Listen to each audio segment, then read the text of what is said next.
नमस्कार दोस्तों, electronics technology में आपका स्वागत है। इलेक्ट्रॉनिक्स टेक्नोलॉजी का topic stretchable e-skin boost robot touch to human level के बारे में है। Namaskar friends, welcome to Electronics Technology. The topic of electronics technology is about stretchable e-skin boosts robot touch to human levels. यह robotics के क्षेत्र में एक सफलता का प्रतिनिधित्व करता है और संभावित रूप से बदल सकता है कि मशीनें अपने पर्यावरण के साथ कैसे बातचीत करती है। This represents a breakthrough in the field of robotics and could potentially transform how machines interact with their environment. Austin में टेक्सास विश्वविद्यालय के शोधकर्ताओं ने एक नई प्रकार की इलेक्ट्रॉनिक त्वचा ई-त्वचा विकसित की है जो खिंचाव होने पर भी अपनी संवेदन सटीकता को बरकरार रखती है। कॉकरेल स्कूल ऑफ इंजीनियरिंग के एरोस्पेस इंजीनियरिंग और इंजीनियरिंग मैकेनिक्स विभाग के प्रोफेसर नंशु लू ने विकास का नेतृत्व किया। लू के अनुसार यह नई ई-त्वचा मानव त्वचा की कार्यक्षमता की नकल करती है, जिसे अपनी स्पर्श संवेदनशीलता खोए बिना खिंचाव और झुकना चाहिए। पत्रिका मैटर में हाल ही में प्रकाशित एक प्रकाशन में प्रौद्योगिकी का विवरण दिया गया था। Researchers at the University of Texas at Austin have developed a new type of electronic skin, e-skin, that retains its sensing accuracy even when stretched. Nanshu Liu, a professor in the Cockrell School of Engineering's Department of Aerospace Engineering and Engineering Mechanics, led the development. According to Liu, this new e-skin mimics the functionality of human skin, which must stretch and bend without losing its touch sensitivity. The technology was detailed in a recent publication in the journal Matter. इस stretchable ई-स्किन के लिए कल्पना किए गए प्राथमिक अनुप्रयोगों में से एक रोबोटिक्स में है, विशेष रूप से रोबोट हाथ बनाने में जो मानव जैसा स्पर्श रखते हैं। इस तरह की प्रगति से चिकित्सा क्षेत्र को बहुत लाभ हो सकता है, जहां रोबोट रोगी की नाड़ी की जांच करने या मालिश प्रदान करने जैसे कार्य कर सकते हैं, ऐसे कार्य जिनमें कोमलता और सटीकता की आवश्यकता होती है। वैश्विक उम्र बढ़ने की आबादी को देखते हुए इस तरह की तकनीक की आवश्यकता बढ़ रही है, जो मौजूदा चिकित्सा प्रणालियों की क्षमता से परे बढ़ रही है।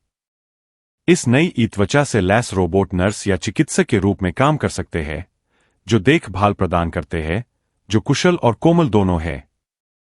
One of the primary applications envisioned for this stretchable e-skin is in robotics, particularly in creating robot hands that possess a human-like touch.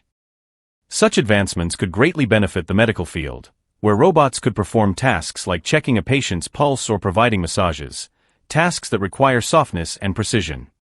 The need for such technology is pressing given the global aging population, which is growing beyond the capacity of existing medical systems.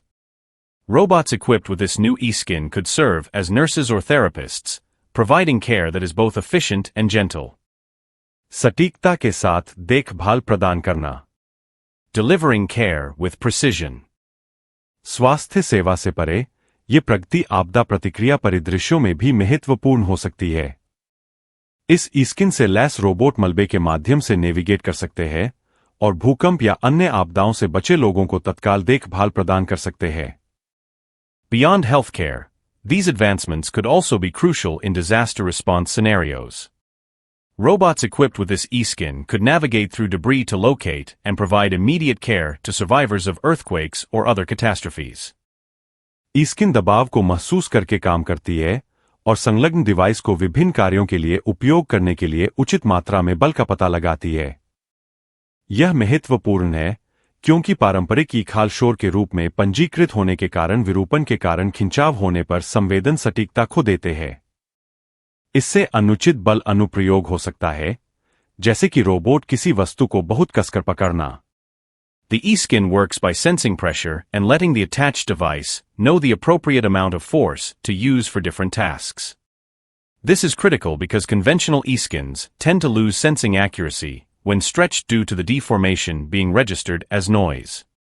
This could lead to improper force application, such as a robot grasping an object too tightly. शोधकर्ताओं ने विभिन्न अनुप्रयोगों के माध्यम से ई-स्किन की क्षमताओं का प्रदर्शन किया, जैसे कि इन्फ्लेटेबल जांच और ग्रिपर का उपयोग करना जो वस्तु की संवेदनशीलता के आधार पर अपनी पकड़ को समायोजित कर सकते हैं, मानव नाड़ी को पकड़ने से लेकर नुकसान पहुंचाए बिना नाजुक वस्तुओं को संभालने तक। The researchers demonstrated the e-skin's capabilities through various applications, such as using inflatable probes and grippers that can adjust their grip based on the object's sensitivity, from capturing a human pulse to handling fragile items without causing damage. E-Skin एक hybrid response pressure sensor को नियोजित करती है, जो capacitive और प्रतिरोधक sensing को जोड़ती है, जो लू और उनकी टीम द्वारा वर्षों के शोध की परिणति है। वे अब इस तकनीक के संभावित अनुप्रयोगों की खोज कर रहे हैं और इसे रोबोटिक बाह में शामिल करने के लिए अन्य विशेषज्ञों के साथ सहयोग कर रहे हैं। एक अनंतिम पेटेंट दायर किया गया है और लू प्रौद्योगिकी का व्यावसायीकरण करने के लिए रोबोटिक्स कंपनियों के साथ साझेदारी के लिए खुला है। The E-Skin employs a hybrid response pressure sensor that combines capacitive and resistive sensing, a culmination of years of research by Lu and her team. They are now exploring potential applications of this technology and are collaborating with other experts to incorporate it into a robotic arm. A provisional patent has been filed, and Lu is open to partnerships with robotics companies to commercialize the technology. क्या आपको यह video पसंद है? कृपया like करें, subscribe करें और मेरे इलेक्ट्रॉनिक्स टेक्नोलॉजी चैनल की सूचनाएं पाने के लिए बेल आइकन दबाएं और मेरे चैनल को खोजने के लिए कृपया @electronics technology 50 लिखें। जय हिंद और Vande Mataram. Do you like this video? Please subscribe, like and press the bell icon for getting notifications of my electronics technology channel, and for searching my channel please write at the rate electronics technology 50. Jai Hind and Vande Matram.